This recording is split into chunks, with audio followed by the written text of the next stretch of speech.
Hand it over now, the flight attendant snapped, yanking the pink inhaler from the little black girl's hands as her chest heaved in panic. Gasps rippled through first class as the woman smirked and dropped the life-saving medicine into the trash. Not knowing the child's father owned the very airline she worked for, and was about to make her regret every second of this cruelty. "Rules are rule," she barked, her voice carrying the sharp edge of authority mixed with something darker, disdain, perhaps even disgust. The child's chest began to heave, each breath becoming a desperate struggle, like trying to breathe through a straw that was slowly closing. Passengers leapt to their feet, a forest of smartphones rising like witnesses to an execution. The girl's aunt was screaming now, her voice cracking with terror as she watched her niece's lips begin to turn a shade of blue that had nothing to do with the cabin's cold air conditioning. But what no one in that cabin knew, not the sneering flight attendant, not the horrified passengers, not even the aunt whose hands shook as she cradled her gasping niece, was that this 12-year-old girl was Kelly Johnson, daughter of Dixon Johnson, the chief executive officer of the very airline whose logo was emblazoned on every surface of this aircraft. And Dixon Johnson wasn't just any CEO. He was a man who had clawed his way from the loading docks to the boardroom, a man who had faced down corporate raiders and union strikes, a man who at this very moment sat in a glass-walled boardroom just 500 yards away in the same airport terminal. Within minutes, 7 minutes and 32 seconds to be exact, Dixon Johnson would storm onto this plane like an avenging angel, and what would happen next would be broadcast live to millions, sparking debates about power, privilege, race, and justice that would rage for years. The flight attendant, who thought she was enforcing rules, was about to learn that some rules are meant to be broken, especially when a child's life hangs in the balance. This is the story of Flight 892, scheduled to depart Chicago O'Hare at 2:15 p.m. on a Thursday afternoon that would become infamous in aviation history. This is the story of how one woman's prejudice collided with a father's fury. This is the story of Kelly Johnson's worst day that became her most powerful moment. And this is the story of how an entire airline industry was forced to confront the uncomfortable truth that sometimes those we trust with our safety are the very ones who put us in danger. Welcome back to Black and Bruised Stories. If you're new here, you've just joined a community dedicated to truth, justice, and survival. Show some love by clicking the like and subscribe button. Before we dive deeper into this story, drop a comment where you are watching from and what time it is for you right now. Kelly Johnson had been preparing for this flight for 3 weeks, not because flying scared her. She had been on planes since she was 6 months old, cradled in her father's arms as he built his empire one business trip at a time. No, Kelly had been preparing because this was supposed to be her independence flight, her chance to prove that at 12 years old, she could handle traveling without her father's protective presence hovering over her like a corporate guardian angel. The morning had started at 5:30 a.m. in their Lincoln Park mansion, a sprawling testament to Dixon Johnson's American Dream success story. Kelly sat at the marble kit Laura Island, her pink inhaler placed precisely 3 in from her orange juice glass. A habit born from years of managing severe asthma that could transform from manageable to life-threatening in the space of heartbeats. Her father sat across from her, his reading glasses perched on his nose as he reviewed quarterly reports, while simultaneously watching his daughter eat her specially prepared breakfast. Organic, allergen-free, designed by a nutritionist who understood that Kelly's respiratory system was as delicate as it was vital. Dixon Johnson was not a man who had achieved his position through inheritance or connections. Born in Chicago's South Side, raised by a single mother who cleaned offices at night and served meals at a diner during the day, Dixon had learned early that the world would give him nothing he didn't take with both hands. He had started at Skyline Airways as a baggage handler at 19, working nights while attending community college during the day. 23 years later, he sat at the helm of the company, the first Black CEO in its 70-year history, an achievement that made him both a hero to some and a target to others. "Remember," Dixon said that morning, not looking up from his reports, but his attention fully on his daughter. "If anything feels wrong, anything at all, you call me immediately. I don't care if I'm meeting with the president himself." Little did he know that in approximately 9 hours, he would indeed walk out of one of the most important meetings of his career. a gathering with the airline's board of directors and three potential investors who collectively controlled enough capital to fund Skyline's ambitious expansion into the Asian market. A deal 2 years in the making that could secure the company's future for the next decade. Kelly rolled her eyes with the practiced exasperation of a preteen. "Dad, I'm flying with Aunt Denise. I'll be fine. It's just a flight to Atlanta to see Grandma. You act like I'm flying to Mars." Denise Williams, Kelly's aunt on her late mother's side, had been a constant presence in Kelly's life since her sister Michelle had died 5 years earlier from complications during what should have been routine surgery. Denise was a pediatric nurse at Northwestern Memorial Hospital, a woman whose entire life revolved around caring for children, who understood Kelly's medical needs as intimately as any parent could. If there was anyone Dixon trusted with his daughter's life besides himself, it was Denise. The drive to O'Hare that morning was vintage Dixon Johnson, a choreographed operation where nothing was left to chance. His driver Samuel, a former Navy SEAL who had been with the family for 8 years, knew every route, every potential traffic snag, every construction zone between Lincoln Park and the airport. The black SUV moved through Chicago's morning traffic like a shark through water, purposeful and unstoppable. At the airport, Dixon didn't just drop Kelly off. He walked her and Denise to the check-in counter, his presence causing a ripple of recognition among the Skyline Airways staff. Some straightened their uniforms unconsciously. Others whispered to colleagues, and a few, those who remembered when he was one of them, handling bags in the brutal Chicago winters, nodded with genuine respect. Mr. Johnson, the check-in supervisor, a woman named Patricia, who had worked at Skyline for 15 years, greeted them warmly. "We have Kelly and Ms. Williams upgraded to first-class seats 2A and 2B, just as you requested." Dixon hadn't requested it, it was automatic. His daughter flew first class not as a display of privilege, but as a security measure. In first class, with fewer passengers and more attentive service, he believed Kelly would be safer, better monitored, more quickly helped if her asthma flared. It was the kind of protective calculation that had kept his daughter safe for 12 years in a world that hadn't always been kind to young black girls with medical conditions. "Patricia," Dixon said, his voice carrying the authority of his position, but softened with paternal concern.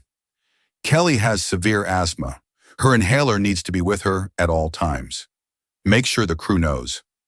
Patricia made a note in the system, highlighting it in red, adding it to Kelly's passenger profile that already contained her medical information, emergency contacts, and specific instructions for handling any respiratory distress. It was all there in the computer system, available to any crew member who bothered to look. As they walked to security, Kelly chatted excitedly about her plans with her grandmother, the shopping trips, the movies they'd watch, the special birthday dinner planned for Saturday. Her grandmother, Dixon's mother, still lived in the same South Side home where Dixon had grown up, refusing his offers to move her to something grander. "This is where your father became who he is," she would say. "Why would I leave that kind of history?" At the security checkpoint, Dixon had to say goodbye. TSA rules were TSA rules, even for CEOs. He knelt down to Kelly's level, his 6.3 frame folding with a practiced ease of a father who had spent years meeting his daughter's eyes. "You have your inhaler." Kelly patted her carry-on bag right in the front pocket. "Dad, and Aunt Denise has 2 backups. You remember what to do if you feel an attack coming? Use the inhaler immediately. Don't wait. If it doesn't help within 2 minutes, use it again. If that doesn't work, tell the crew it's a medical emergency. And call you." Kelly finished wrapping her arms around her father's neck. "I love you, Dad. Stop worrying." Dixon held his daughter tight, perhaps a second longer than usual. That parental instinct that whispers warnings, even when logic says everything is fine. "I love you too, baby girl. Have fun with Grandma." As he watched Kelly and Denise disappear into the security line, Dixon felt that familiar tug of anxiety that had lived in his chest since Michelle died. His wife's death had been preventable, a series of small medical oversights that cascaded into catastrophe. Since then, he had become hyper-vigilant about Kelly's health. Some would say overprotective, but when you've lost once to medical negligence, you don't take chances. Dixon made his way to the executive offices located in Terminal 2, his mind already shifting to the meeting ahead. The three investors representing a sovereign wealth fund from Singapore were notoriously difficult to impress.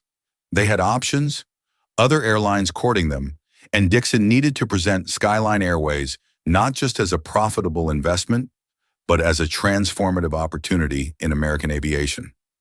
Meanwhile, Kelly and Denise had made it through security and were walking toward Gate K-19. The terminal buzzed with its usual chaos. Families struggling with overpacked bags, business travelers marching with practiced efficiency, the eternal dance of departures and arrivals that makes airports feel like crossroads of human stories. Kelly pulled out her phone to text her best friend Zoe at the airport. First class. Zoe replied instantly, "Lucky, don't forget to get me something from Atlanta." They stopped at a bookstore where Kelly picked up a mystery novel she'd been wanting to read, then grabbed sandwiches from a cafe that Denise insisted they eat before boarding. "A plane food is airplane food," Denise said, "even in first class." As they sat eating, Kelly practiced using her inhaler, not because she needed it, but because routine made her feel secure. The pink device had been her constant companion since she was 3 when a severe attack had landed her in the ICU for a week. That experience had traumatized Dixon more than Kelly, who had been too young to fully understand how close she had come to not making it. The boarding announcement came at 1:45 p.m. "We now invite our first-class passengers to board Flight 892 with service to Atlanta." Kelly and Denise gathered their belongings and joined the short first-class line. The gate agent, a young man named Derek, who was new to the job, smiled brightly as he scanned their tickets. "Welcome aboard, Ms. Johnson, Ms. Williams. Enjoy your flight." They walked down the jet bridge, Kelly's excitement building. Despite her frequent flying, there was still something thrilling about boarding a plane, that sense of transition between worlds, the promise of going somewhere else, becoming somehow different in the journey. The aircraft was a Boeing 737-900, one of Skyline's newer planes with updated interiors that Dixon had personally overseen. The first-class cabin featured 8 seats in a 2T2 configuration, with leather recliners that Dixon had tested himself, ensuring they were comfortable for passengers of all sizes and physical conditions. Kelly and Denise settled into seats 2A and 2B, Kelly taking the window as always. She placed her carry-on in the overhead bin, but kept her small personal bag at her feet. The pink inhaler visible in the mesh front pocket, easily accessible as her father had taught her. That's when Claire Matthews entered their lives. If you're already feeling that parental anxiety, that protective instinct stirring, hit that subscribe button right now, because what happens next will test every assumption you have about safety in the skies. Have you ever trusted someone to care for your child while you were away only to regret it later? Claire Matthews had been having a bad week that was about to become a catastrophic day. At 43 years old with 17 years at Skyline Airways, she considered herself senior crew, deserving of respect, deserving of better routes than Chicago to Atlanta, deserving of passengers who appreciated her experience. But the company had been changing under Dixon Johnson's leadership. New policies about diversity, inclusivity training that she sat through with barely concealed irritation. Younger crew members who didn't show proper deference to seniority. Claire's morning had started with a text from her ex-husband about late alimony payments, followed by a call from her daughter's college about unpaid tuition, and topped off with a parking ticket on her windshield at the employee lot. By the time she entered the aircraft for pre-flight checks, her mood was darker than the storm clouds gathering over Lake Michigan. She moved through the first-class cabin with the mechanical efficiency of someone who had performed these tasks thousands of times, checking safety equipment, ensuring service items were stocked. But her mind was elsewhere on her bills, her resentments, her growing feeling that the world was changing in ways that didn't include her. When passengers began boarding, Claire positioned herself at the cabin entrance, offering the mandatory greeting with a smile that didn't reach her eyes. Business travelers, an elderly couple, a woman with too much perfume, the usual first-class parade. Then Kelly and Denise appeared. Something about them immediately irritated Claire. Maybe it was Kelly's confident stride, unusual in someone so young. Maybe it was Denise's designer handbag, which Claire recognized as costing more than she made in a month.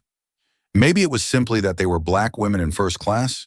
A sight that still in 2024 triggered something ugly in people who preferred their prejudices unexamined. Welcome aboard, Meshchantam, Claire said, her tone noticeably cooler than it had been for the previous passengers.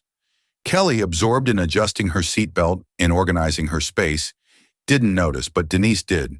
She had spent 42 years navigating spaces where her presence was tolerated rather than welcomed, and she recognized Claire's energy immediately. That particular blend of resentment and false superiority that some people wrapped around themselves like armor. As the boarding continued, Claire found reasons to pass by row 2 repeatedly. She noticed Kelly's inhaler immediately, the pink device sitting in the seat pocket's mesh compartment like a tiny beacon.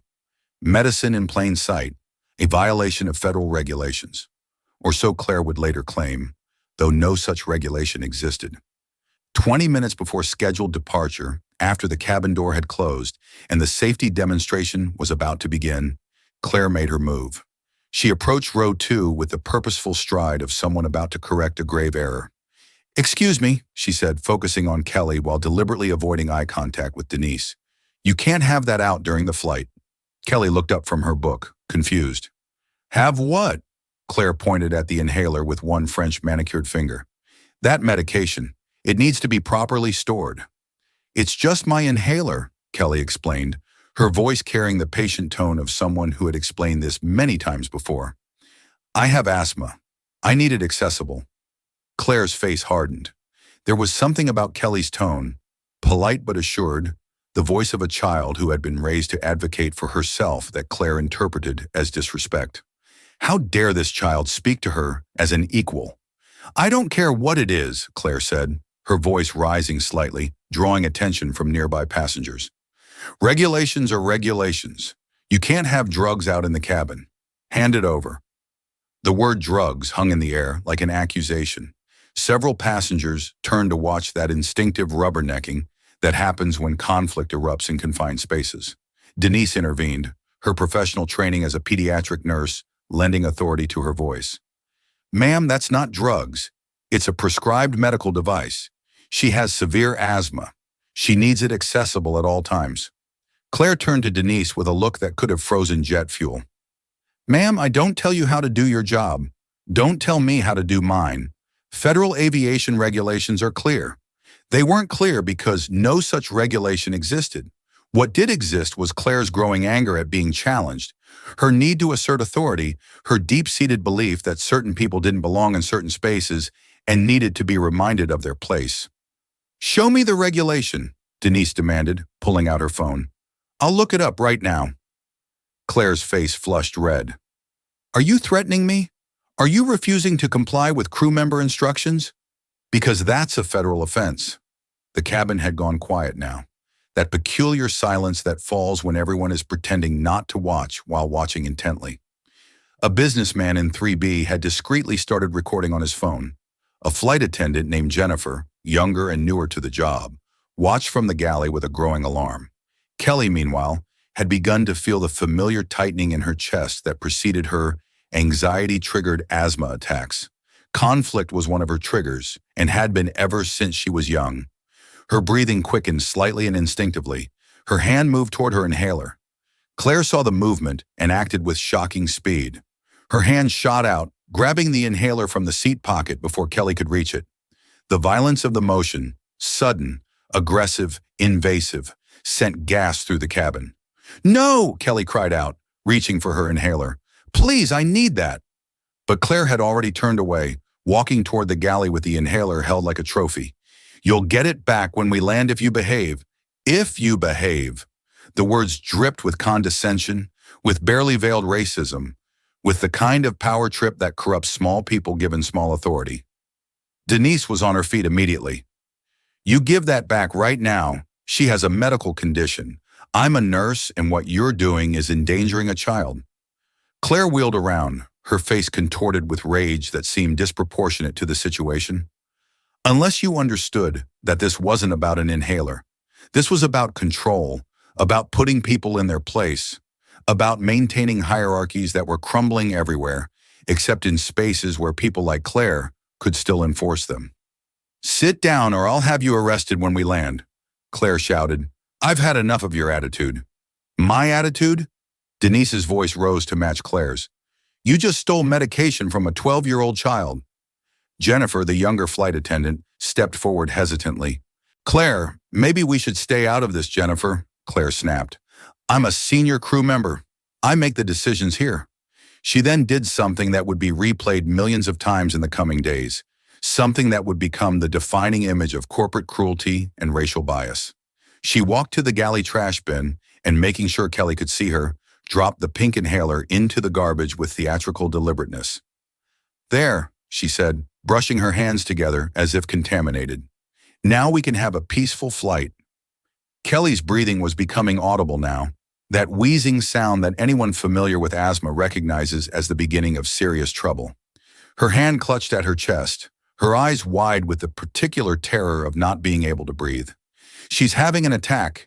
Denise shouted, "Get the inhaler now." Claire stood her ground. "She's faking.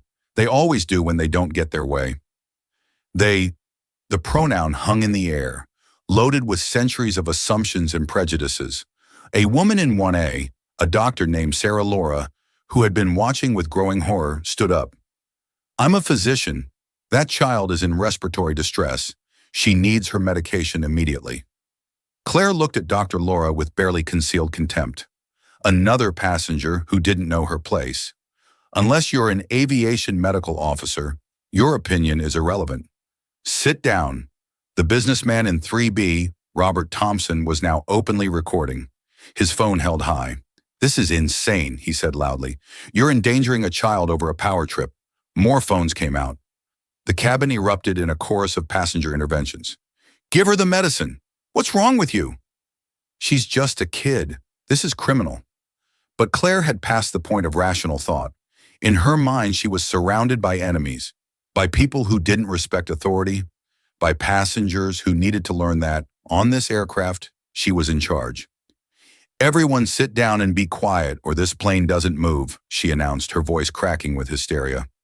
"I want security here now." Jennifer quietly retreated to the cockpit to inform the captain of the situation, her hands shaking as she knocked on the reinforced door. Captain James Harrison, a 20-year veteran with Skyline, listened with growing disbelief. "She threw away a child's asthma medication," he repeated, making sure he understood correctly. "Yes, sir. The child appears to be having an attack. Passengers are getting involved. It's escalating quickly." Captain Harrison had flown with Claire before, had noticed her increasingly erratic behavior over recent months, had even filed a report suggesting she needed additional training or evaluation. But the report had been buried in bureaucracy, and now a child was suffering because of it. "Get that inhaler out of the trash and give it back immediately," he ordered. "I'm calling ground operations." But when Jennifer returned to the cabin, Claire blocked her path to the galley. "Don't you dare undermine my authority," she hissed. "I'm a senior crew member. The captain doesn't overrule me on cabin safety issues." This was, of course, completely false. The captain's authority was absolute, but Claire had constructed her own reality where her prejudices were policies and her cruelty was protocol. Meanwhile, Kelly's condition was deteriorating. Her breathing was shallow and rapid, her lips taking on a bluish tint that had nothing to do with the cabin lighting. Denise was holding her, trying to keep her calm, but without the inhaler there was little she could do. "Please," Denise begged Claire, tears streaming down her face. "She's my sister's daughter. My sister died 5 years ago. I promised I'd protect her. Please don't do this." For a moment something flickered in Claire's eyes, perhaps a recognition of what she was doing, perhaps a glimpse of humanity breaking through. But then she saw all the phones pointed at her, all the passengers standing in judgment, and her pride wouldn't let her back down. "Rules are rules," she said, but her voice had lost its conviction, sounding hollow even to her own ears. Dr. Laura had moved closer to Kelly, checking her pulse, timing her respirations. "This child needs medical intervention now. If she doesn't get her medication in the next few minutes, we're going to need an ambulance." It was at this moment that Robert Thompson did something that would change everything. He had been live streaming the entire incident on Instagram, and his follower count included someone very special, Dixon Johnson's executive assistant, Patricia Coleman, who happened to be scrolling through social media during a break in the board meeting. Patricia watched 30 seconds of the live stream before she recognized Kelly. Her blood ran cold as she realized what she was seeing. Without hesitation, she burst into the boardroom where Dixon was mid-presentation to the Singaporean investors. This is what happens when power corrupts even the smallest amount of authority. If you're feeling that rage building that you need to see justice served, hit that subscribe button, because what happens next will restore your faith in fatherly love in corporate power used correctly. What would you do if someone tried to take away your child's life-saving medicine? The Boeing 737's cabin had transformed from a routine pre-flight environment into something resembling a medical emergency ward crossed with a courtroom. Kelly Johnson's breathing had become the dominant sound, each wheezing an accusation against Claire Matthews, who stood frozen between her pride and the growing realization that she had crossed a line from which there might be no return. Dr. Sarah Laura had moved from her first-class seat to kneel beside Kelly, her trained fingers on the girl's wrist, counting a pulse that was far too rapid. The child's respiratory rate had climbed to 38 breaths per minute, dangerous territory for anyone, potentially fatal for an asthmatic. The blue tinge around Kelly's lips, medically known as cyanosis, was becoming more pronounced, a visual alarm that oxygen wasn't reaching where it needed to go. "She's going into severe respiratory distress," Dr. Laura announced to the cabin, her voice cutting through the chaos with medical authority. "Without her medication, she could go into full respiratory failure. Someone needs to call 911 now." The word failure seemed to finally penetrate Claire's defensive wall. Respiratory failure meant death. Death meant investigations. Investigations meant the end of everything she had worked 17 years to build. But still, she couldn't bring herself to retrieve the inhaler from the trash, as if doing so would be admitting not just to a mistake, but to being the kind of person she swore she wasn't. Jennifer, the younger flight attendant, made a decision that would later save her career while ending Claire's. She pushed past her senior colleague and plunged her hand into the galley trash bin, fishing through coffee grounds and napkins until her fingers closed around the pink inhaler. But as she pulled it out, Claire grabbed her wrist with shocking violence. "Don't you dare!" Claire snarled, her fingernails digging into Jennifer's skin. "I gave you an order. A child is dying." Jennifer shot back, wrestling for the inhaler. "I don't care about your orders." The two flight attendants struggled for the device while Kelly's breathing grew more labored. Passengers were on their feet now, some shouting, others recording, creating a cacophony that would have been comical if a child's life hadn't hung in the balance. It was Robert Thompson, the businessman from 3B, who ended the struggle. He stood up, all 6'4" and 220 lb of him, and simply took the inhaler from both women's hands with a force that brooked no argument. "Enough," he said, his voice carrying the authority of someone used to being obeyed. He handed the inhaler to Denise, who immediately pressed it to Kelly's lips. "Breathe, baby," Denise coached, triggering the device. "Deep breath. Hold it. That's it."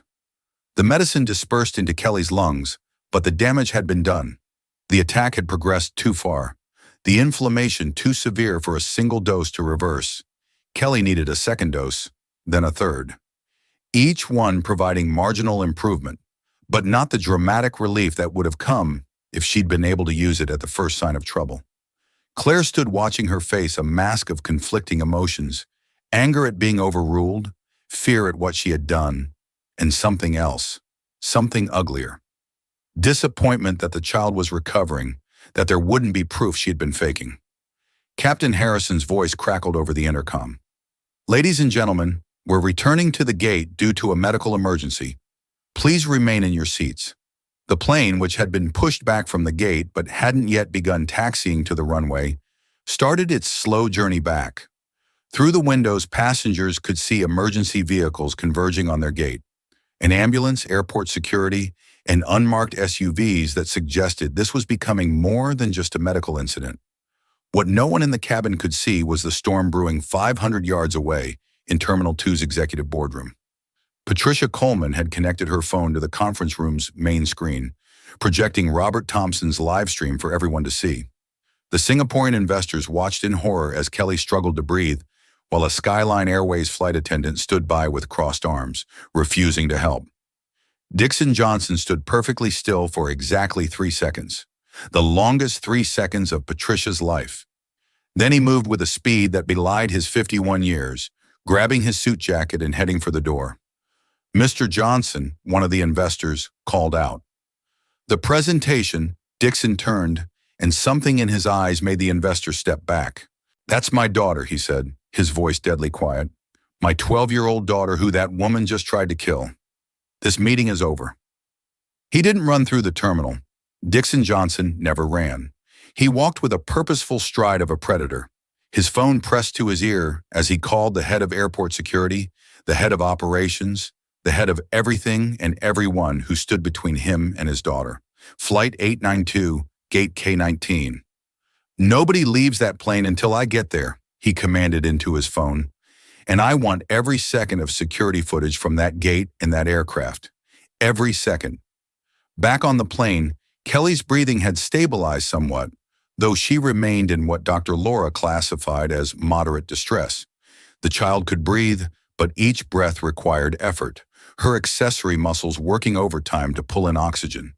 She needed a nebulizer treatment, possibly steroids, definitely monitoring, none of which could happen on an aircraft. The passengers had been divided into camps.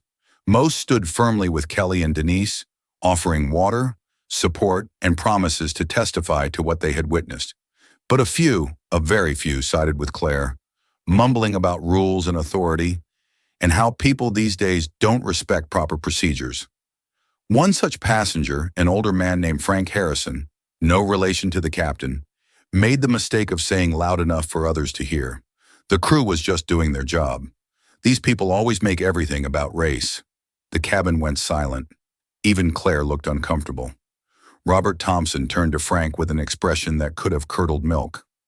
These people, he repeated. A child nearly died because of a flight attendant's power trip, and you're concerned about respecting authority. I'm just saying, Frank blustered, if they had just complied. Complied with what? Dr. Laura interrupted. Allowing a child to suffer, accepting medical negligence? What exactly should they have complied with? Frank retreated into sullen silence, but his attitude represented something darker that Claire had tapped into. The belief held by some that certain people deserved less compassion, less benefit of the doubt, less humanity. The plane reached the gate, and the jet bridge connected with a thud that seemed to shake the entire aircraft. Through the windows, passengers could see paramedics racing down the jet bridge, their equipment bags bouncing against their legs. But they weren't the first to board. The cabin door opened, and Dixon Johnson entered like a force of nature. He was still in his boardroom attire, a $3,000 suit that he wore like armor, his presence filling the cabin in a way that made it seem smaller. His eyes swept the scene, taking in everything. His daughter struggling to breathe, his sister-in-law holding her, the flight attendant who stood against the galley wall like a cornered animal, the passengers with their phones still recording. But Dixon only had eyes for Kelly. He crossed the cabin in 3 strides and dropped to his knees beside his daughter, his large hands impossibly gentle as they touched her face. "Daddy's here, baby," he said, his voice breaking slightly. "Daddy's here." Kelly's eyes, which had been glazed with fear and oxygen deprivation, focused on her father. "Daddy," she wheezed. "She threw away my inhaler." Dixon's jaw clenched so tight that those nearby could hear his teeth grinding. He looked up at Claire, and the temperature in the cabin seemed to drop 10 degrees. "You," he said, standing slowly, his full height making him tower over the flight attendant. "You threw away my daughter's medication." Claire's mouth opened and closed like a fish out of water. She had been prepared for an angry parent. She hadn't been prepared for Dixon Johnson, CEO of Skyline Airways, the man whose signature appeared on her paychecks. Mr. Johnson," she stammered, "I didn't know she was your."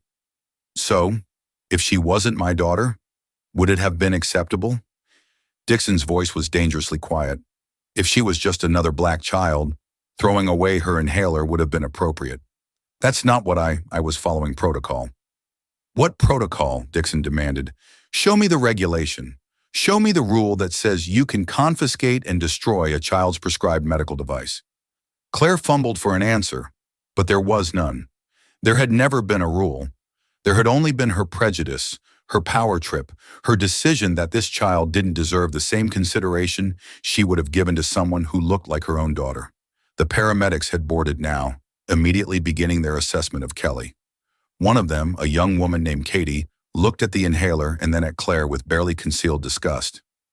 "How long was she without her medication?" Katie asked. 15 minutes, Denise answered. "Maybe 20. Katie shook her head. "She needs immediate nebulizer treatment. We're transporting it to Northwestern Memorial." As they prepared to move Kelly onto a stretcher, Dixon made a decision that would be debated in business schools and ethics classes for years to come. He turned to Claire, and in full view of the recording passengers, he spoke with the clarity of a judge passing sentence. "You're terminated, effective immediately. Security will escort you from this aircraft. You will never work in aviation again." Claire's face went white. "You can't. I have union protection. There's a process. The process ended when you endangered my child's life," Dixon said. "But you're right about one thing. There will be an investigation, a thorough one. And I suspect we'll find this isn't the first time you've targeted passengers based on their race." It wasn't. Later investigation would reveal 3 previous complaints against Claire, all involving black or brown passengers, all buried in bureaucracy or dismissed as misunderstandings. Kelly had simply been the latest and last victim of Claire's prejudices. The system that should protect our children sometimes fails them. If you believe accountability matters, hit that subscribe button now, because what comes next will show you how one father's fury changed an entire industry. Would you step in to help a child, even if it meant defying airline staff? 20 minutes before his daughter's crisis reached its peak, Dixon Johnson had been standing at the head of a polished conference table, delivering what he considered the presentation of his career. The 3 Singaporean investors, Mr. Loraway, Mrs. Linda Tam, and Mr. Richard Lee, represented the Singapore Sovereign Wealth Fund, an entity with assets exceeding $600 billion. Their investment in Skyline Airways wouldn't just be capital.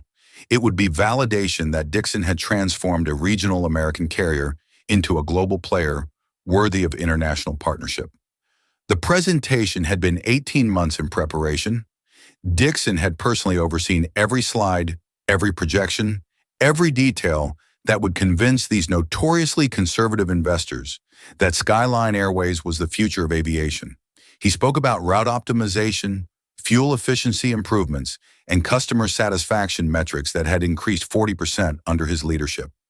What he didn't speak about, but what permeated every aspect of his vision, was his belief that airlines should serve all passengers with equal dignity, a philosophy born from his own experiences of discrimination and cemented by his desire to create a world where his daughter would never face what he had faced.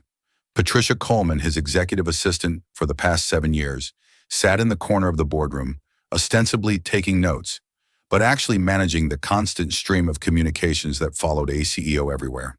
She had 3 phones, one for urgent company matters, one for Dixon's personal communications, and one for her own use. It was on this 3rd phone that she was scrolling through Instagram during a brief pause in Dixon's presentation, a moment when the investors were reviewing financial projections. She followed Robert Thompson not because she knew him personally, but because he was a frequent Skyline flyer who often posted about his experiences, usually positive. So when his live stream notification popped up with the caption, "Watch this airline abuse a child live," she almost dismissed it as clickbait. But something made her tap the screen. The first thing she saw was Kelly's face, contorted in distress, gasping for air. Patricia's blood turned to ice. She knew that face as well as her own. She had watched Kelly grow up, had been at her birthday parties, and had sometimes picked her up from school when Dixon was traveling. She watched for 10 more seconds, saw Claire's sneering face, heard Denise's desperate pleas, and knew she had to act. But how do you interrupt a meeting worth potentially billions of dollars to tell your boss his daughter is in crisis? Patricia stood, her movement drawing attention from everyone in the room. "Mr. Johnson," she said, her voice carefully controlled, "I need to speak with you immediately." Dixon frowned. Patricia never interrupted meetings, especially not ones of this magnitude. "Patricia, can it wait 5 minutes? We're just about to discuss the Asian route expansion." "No, sir, it cannot wait."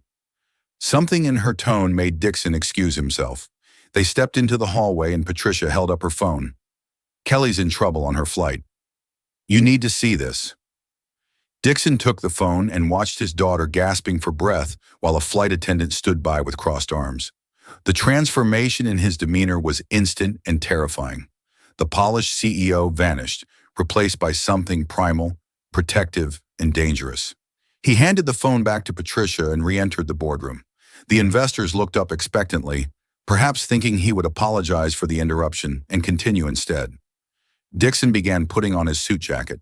Gentlemen, Mrs. Tam, I apologize, but we need to end this meeting. Mr. Laura, the lead investor, looked confused. Is there a corporate emergency? There's a personal emergency that's about to become a corporate one, Dixon replied, his voice steady, but his hands betraying his emotion with a slight tremor. My 12-year-old daughter is having a severe asthma attack on one of our planes, and one of our flight attendants has confiscated and destroyed her medication. The investors exchanged shocked looks. Mrs. Tam, a mother of 3, stood immediately. Go, she said simply. We'll reschedule. But Dixon wasn't finished. He pulled out his phone and connected it to the boardroom screen system, projecting the live stream for everyone to see. This is happening right now on our aircraft by our employee. This is what a passenger is broadcasting to the world. This is Skyline Airways. The investors watched in horror as the scene unfolded. Kelly's distress, Claire's cruelty, the passenger's outrage. Mr. Lee, who had been skeptical about the investment, leaned forward. This is appalling. This is what I'm going to fix, Dixon said, heading for the door. Not just for my daughter, but for every child, every passenger who has ever been made to feel less than human on an aircraft. If you want to invest in Skyline Airways, you're investing in that change.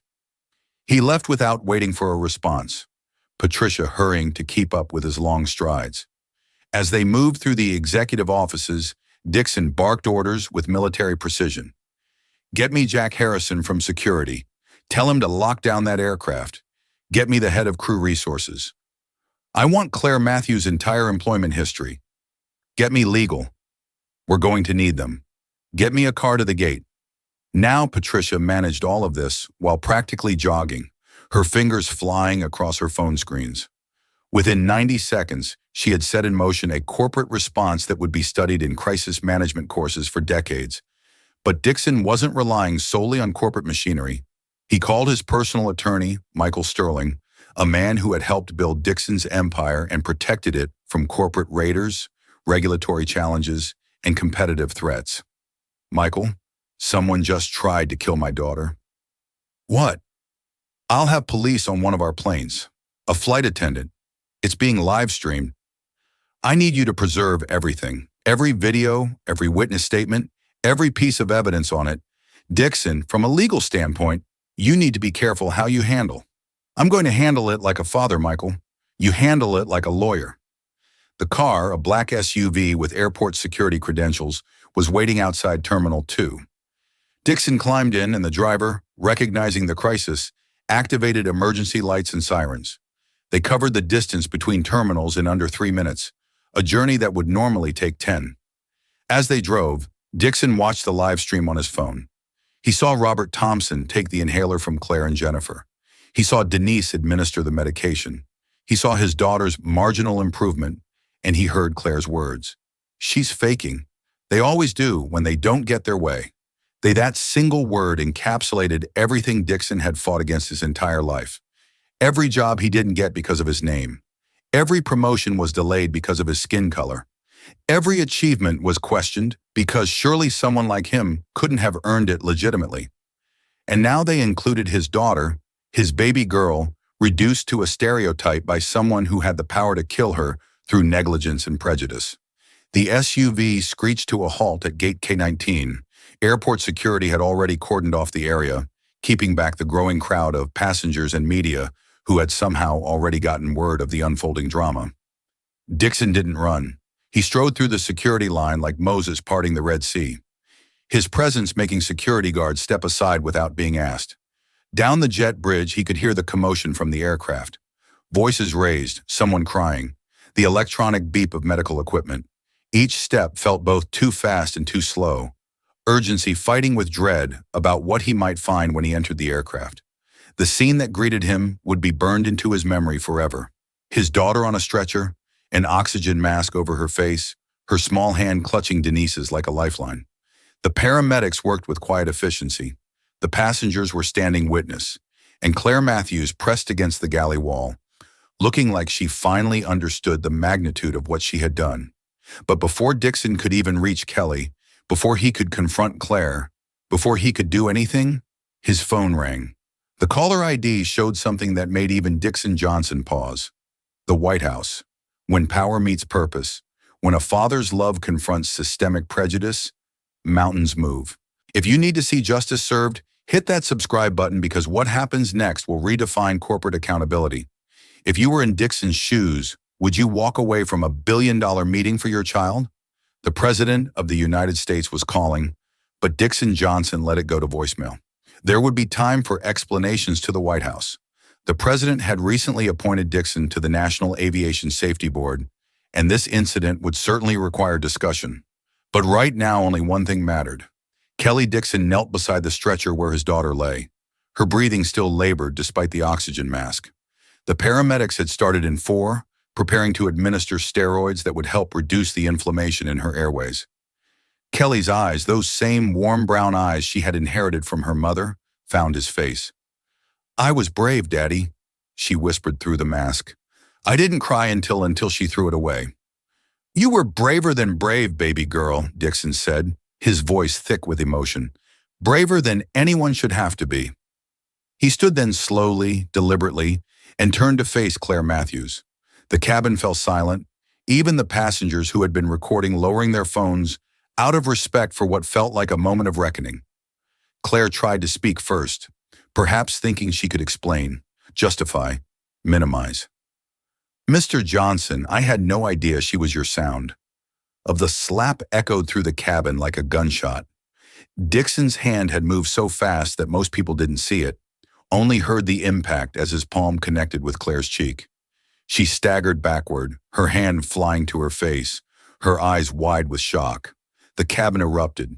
Some passengers gasped. Others applauded. Robert Thompson kept recording, knowing he was capturing history. "You think this is about who her father is?" Dixon's voice was low, controlled but vibrating with fury. "You think if she was just any black child, what you did would be acceptable?" Claire's mouth opened and closed, but no words came. The handprint on her cheek was already turning red, a physical manifestation of consequences she had never imagined facing. "You threw away her inhaler," Dixon continued, each word precise and cutting. "You watched her struggle to breathe. You accused her of faking. You decided her life was worth less than your power trip I was following." "Shut up," Dixon roared. And even the paramedics jumped. "You were following nothing but your own prejudice. You saw a black child in first class and decided she didn't belong. You saw her as less than human, and you nearly killed her because of it." He turned to the cockpit where Captain Harrison had emerged to witness the confrontation. "Captain, this flight is grounded. No one leaves until the FBI arrives." "Sir, I don't have the authority to." "I own this airline," Dixon said quietly. "I have the authority. Ground the flight." Then he pulled out his phone and made a call that would set in motion one of the most comprehensive investigations in aviation history. "Director Thompson, this is Dixon Johnson. I need the FBI at Gate K-19, O'Hare Airport, immediately. A federal hate crime has been committed on one of my aircraft. Yes, against my daughter, but that's not why I'm calling. I'm calling because if it happened to her, it's happened to others, and we're going to find every single instance." As he spoke, Jennifer, the young flight attendant who had defied Claire to retrieve the inhaler, approached hesitantly. "Mr. Johnson, I tried to stop her. I'm so sorry I didn't do more." Dixon looked at her, saw the tears in her eyes, the genuine remorse and horror at what had transpired. "What's your name?" "Jennifer Williams." "Sir, Jennifer, you stood up to a senior colleague to protect a child. That takes courage. You have nothing to apologize for." He paused. "In fact, effective immediately, you're promoted to senior crew chief. You'll be part of the team that retrains every flight attendant in this airline on medical emergency protocols and anti-discrimination policies. Jennifer's eyes widened. "Sir, I thank you." "Don't thank me. Thank Kelly. Her suffering is going to ensure no child ever goes through this again on our airline." The paramedics were ready to transport Kelly, but she refused to leave without making sure her father had heard everything. Despite the oxygen mask, despite her struggle to breathe, she insisted on telling him every detail. How Claire had sneered at her, how she had called the inhaler drugs, how she had told her she would behave if she knew what was good for her. Each word was another nail in Claire's coffin. Dixon recorded it all on his phone, creating evidence that would be crucial in the legal proceedings to come. Dr. Sarah Laura, who had been monitoring Kelly throughout, approached Dixon. "Mr. Johnson, I'm Dr. Laura. I was in 1A. I want you to know that your daughter could have died. The cyanosis was advancing rapidly if passengers hadn't intervened." "Thank you, Doctor," Dixon said. "Thank you for helping her. I'm also willing to testify," Dr. Laura continued. "As a medical professional, what I witnessed was criminal negligence at minimum, attempted murder at worst." More passengers approached, offering their contact information, their videos, their testimony. The businessman, Robert Thompson, showed Dixon his live stream, which had now been viewed over 2 million times and climbing. "The whole world is watching, Mr. Johnson," Robert said. "They're all on Kelly's side." Dixon looked at his phone, saw the notifications pouring in. News outlets, civil rights organizations, other airlines expressing horror at what had happened. Skyline Airways' stock price was plummeting in after-hours trading. The Singaporean investors had released a statement saying they were reconsidering their investment, pending a full investigation into corporate culture at Skyline Airways. But Dixon didn't care about any of that. All he cared about was the small girl on the stretcher who had almost been taken from him by hatred wrapped in a uniform. "Daddy," Kelly wheezed, pulling the oxygen mask aside for a moment. "Am I going to be okay?" "You're going to be more than okay, baby," Dixon promised. "And because of you, because of your strength, no other child will ever have to go through what you went through." As the paramedics wheeled Kelly toward the cabin door, Dixon turned back to Claire one last time. She had collapsed into a jump seat, her face in her hands, perhaps finally understanding the magnitude of what she had done. "Claire Matthews," Dixon said, his voice carrying throughout the cabin, "you're not just fired. You're going to be prosecuted to the fullest extent of the law. Civil rights violations, child endangerment, attempted murder. My lawyers will make sure you never forget what you did today." He paused at the cabin door, looking back at the passengers who had witnessed everything. "To those of you who stood up for my daughter, who recorded this injustice, who refused to be silent, thank you. You represent the best of humanity. To those who remained silent, who thought this was acceptable, who maybe even agreed with Claire, take a good look at what your silence enables. A child almost died today because someone thought her skin color made her less deserving of life." As Dixon left the aircraft to accompany Kelly to the hospital, the cabin remained frozen in stunned silence. Then slowly, passenger after passenger began to applaud. Not for Dixon, but for Kelly, the 12-year-old girl whose strength in the face of cruelty had exposed a darkness that needed to be dragged into the light. Justice sometimes comes with a price, but injustice costs so much more.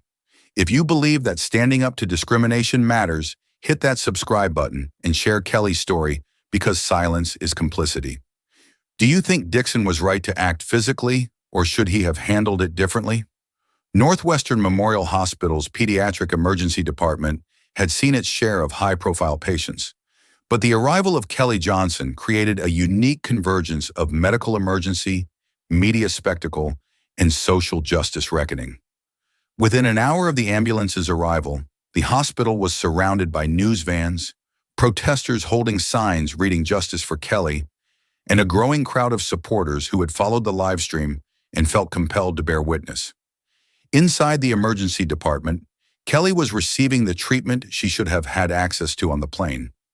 Continuous nebulizer therapy, intravenous steroids, careful monitoring of her oxygen saturation.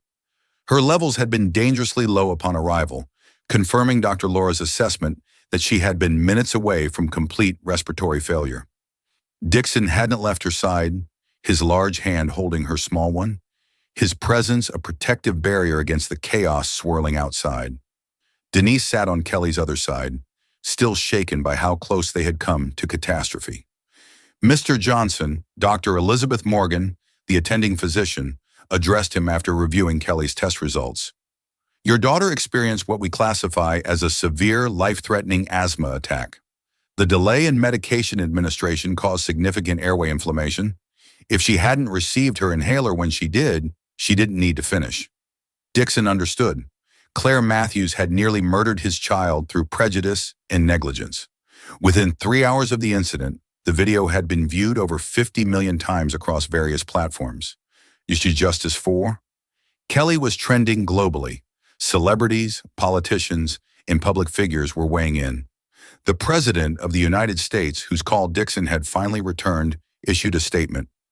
What happened to Kelly Johnson represents a failure not just of one individual, but of systems that allow prejudice to flourish unchecked. No child should ever be denied life-saving medication. No family should endure what the Johnsons have endured. We must do better. Claire Matthews had been arrested at the airport, charged initially with child endangerment and assault.